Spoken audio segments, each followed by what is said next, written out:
Hello guys, हमें Titan में detail discussion किया था इसके पहले के वीडियो में।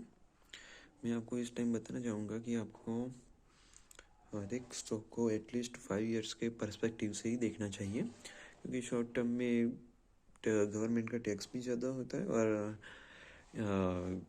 इन्वेस्टमेंट में आपको लॉन्ग टर्म के हिसाब से 10% का ही टैक्स लगता है। यानी कि जो 1 ईयर के अंदर अंदर कुछ भी प्रॉफिट होता है आपको 1 लाख से ज़्यादा से, तो आपको उस पर टैक्स देना पड़ेगा 15% के हिसाब से। और लॉन्ग टर्म में ही सारी कंपनियां अच्छा रिटर्न देती है। शॉर्ट टर्म में कई कई कंपनी दे भी जाती है, पर वो बहुत कम कंपनियां होती है। उसके लिए आपको स्मॉल कैप में और मिड कैप में जाना पड़ेगा। तो मेरे हिसाब से तो ये गलत बात है। आपको सभी कंपनियों को लॉन्ग टर्म के हिसाब से ही देखना चाहिए। और आप भी देख सकते हो इस कंपनी में, टाइटन कंपनी ने एक साल में 50% से कम का रिटर्न दिया हुआ है, और यही रिटर्न 5 साल के अंदर अंदर 250% के आसपास हो जाता है। तो आपने इसको होल्ड किया है तो हमें नीचे कमेंट कर दीजिए, ठीक है।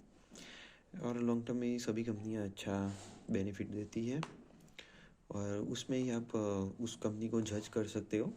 अदरवाइज शॉर्ट टर्म में तो क्या होता है कि रूमर्स या लीक के बेसिस पे स्टॉक की प्राइस अप डाउन होती रहती है, बट कई बार वो सही भी होती है और गलत भी होती है। उसकी वजह से कंपनी के शेयर प्राइस में इफेक्ट आता है, और कभी कभी युद्ध या वॉर की सिचुएशन में कई सारी कंपनियों का शेयर गिर जाता है, बट जो कंपनियां अच्छी होती है वो कम बैक करती है।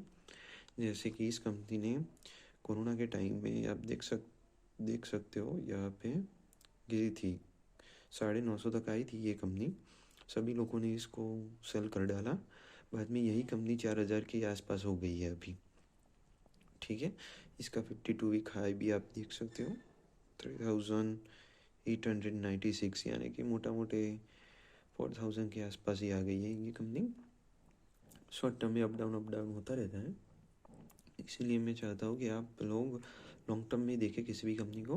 और जो बिगिनर है उसको ऑलवेज ब्लू चिप कंपनी में ही जानी चाहिए, जैसे कि टाइटन है, रिलायंस है, भारती एयरटेल है, टाटा मोटर्स है, और कई सारी कंपनियां हैं जो हमारे इंडेक्स में हैं। वो कंपनियां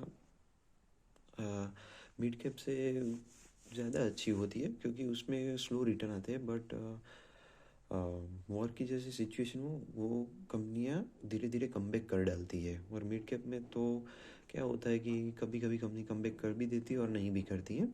इसलिए मैं आपको किसी भी प्रकार का बाय सेल का रिकमेंडेशन नहीं देता हूँ, बट जो बिगनर हैं उनको ब्लू चिप में ही जाना अच्छा रहेगा, क्योंकि उसमें आप टेंशन फ्री होके उसमें आप होल्ड कर सकते हो उस शेयर को, ठीक है।